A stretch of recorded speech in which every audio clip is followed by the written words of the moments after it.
WTF! WTF! Hello, I'm Ross Twiddell from Cultaholic.com. You are my sexual wank friends, and welcome to all of the WTF moments from what was just a fine episode of SmackDown Live. It wasn't too good, it wasn't really bad, it was just fine. It was a bog-standard episode of SmackDown Live, and it was fine, wasn't it? Everything's just fine, isn't it?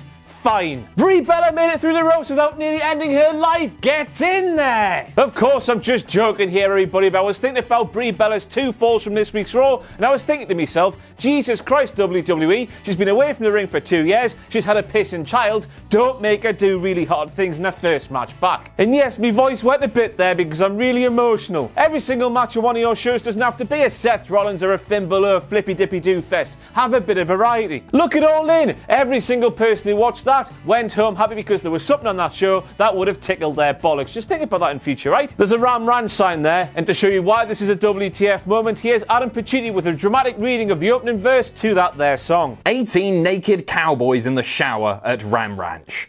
Big, hard, throbbing carrots wanting to be sucked. 18 naked cowboys wanting to be tickled. Cowboys in the showers at Ram Ranch. On their knees, wanting to suck cowboy chuppa chups. Ram Ranch really rocks. Don't be so shocked I changed a few of the words in that verse. We do not want another penny demonetization on our filthy hands. What did they mean earlier today? That shot there is clearly live in the arena just as SmackDown Live went on the air last night. Don't believe me? Look at the state of that, Detroit. What on earth is the crack with that? Of course, Detroit is the same place that Scott Steiner comes from, which of course means that every single person attended last night's SmackDown Live would have been put on the same curriculum of maths Scott Steiner was put on, so no wonder they were pissing late. I don't know. They would have seen an 8 PM start time on the tickle and thought ducks or the Statue of Liberty or something. 2 long bros, Seth Gangler and Crystal, and Matt Rooter Bagger with your name that sounds like the masked thing of Crash Bandicoot. Thank you very much for spreading the good name of Cultaholic throughout the WWE universe. And Seth, do not worry about calling us Cultaholic in your green sign up there. Name redacted from name redacted. Would have murdered you and your family for grammar like that, but I appreciate the thought that goes into those signs now. It's the thought that counts. So in calling out Daniel Bryan and Brie Bella in front of an empty arena, the Miz and Maryse were being as thoughtful as Mother Bastard Teresa because they didn't want to beat up Daniel and Brie in front of an arena full of thousands.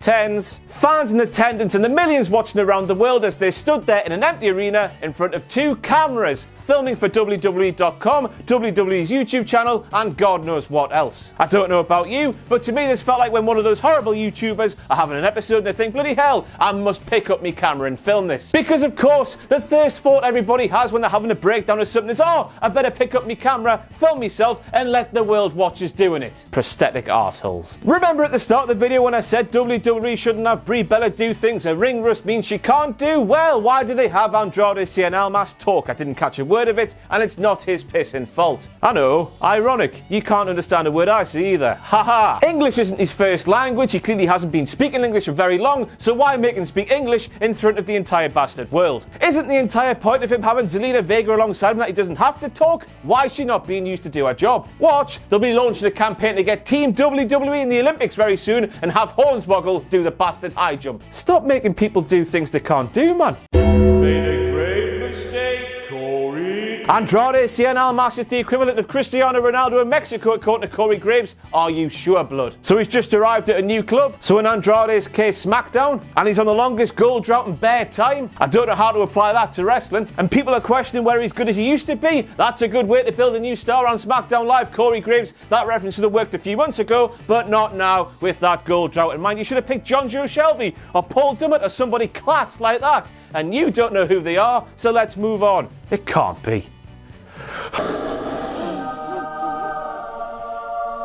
Who made it? What does it mean? Why does it keep coming back? And now it's time for a dramatic reenactment, this time not by Adam Pacitti, of how the Iconics say the word no, a word they said 1,000,000 pissing times on last night's show.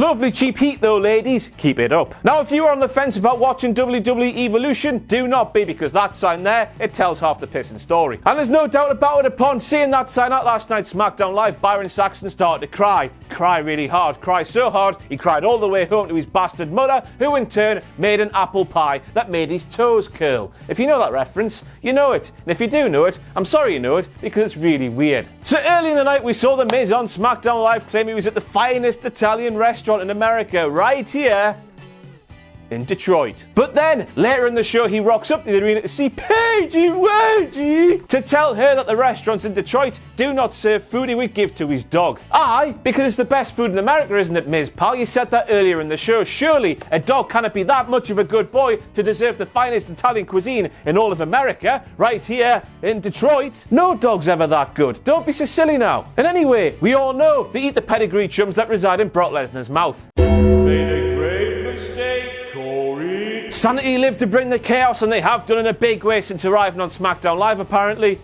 Nah. It feels like they haven't even won a match since about 2014, Corey, for Christ's sake, and they weren't even a pissing thing then. No story, no direction, not too many wins. Already on SmackDown Live, SAnitY are just another team, and that's really sad. And now it's time for this. Wankety wank, wankety wank, wankety wank, wankety wank. Wankety wank, wankety wank, wankety wank. So we're skipping a big chunk of the show because things just happened, but no WTF moments happened, which is a real shame. So we get to the main event, and Kayla Kelly was the fastest finger first. So many people tweeted me with this. Thank you very much for letting me know. I've forgotten what it is. Aye, the Miz and Maryse don't live there anymore, do they? And I didn't know this because I do not watch Miz and Mrs. We learn something new every week here on WTF Moments, don't we, kids? Our truth main event at SmackDown Live.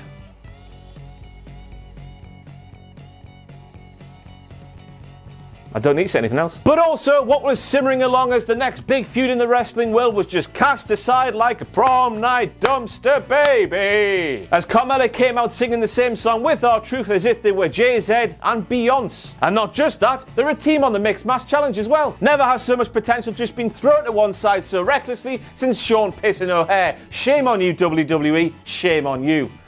Time for this again. Wankety wank, wankety wank, wankety wank, wankety wank. Wankety wank, wankety wank, wankety wank. Hello and welcome back to Wankety Wank, and thank you very much to Carl Warner forever. Yeah, Corey, you uncultured swine. I have no idea if this is right or not.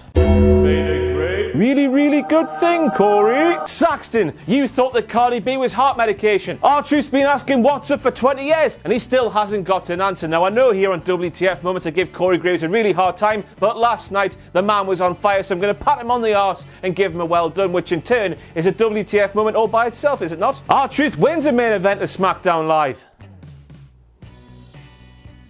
The end is nigh, the end is nigh, time to run away, the end is nigh. She did it again, look, Brie Bella made it in the ring without going arse over tea kettle. I know, once again I'm joking, but the point still stands, WWE. When people do things they can't do, they do them. And slobs like me don't go, just fell over.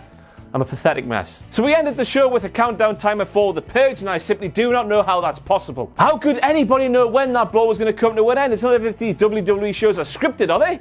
Haha. And that's it for all your WTF moments from a really fine episode of SmackDown Live. I've been Ross Twaddell from Cultaholic.com. Thank you for being a wank pheasant. If you want to follow me on Twitter, it's @RossOnWrestling. If you like what we do here at Cultaholic, it's patreon.com/Cultaholic. Anything you can afford to give us would be greatly appreciated, and we'll love you forever. But most importantly of all, join us everywhere.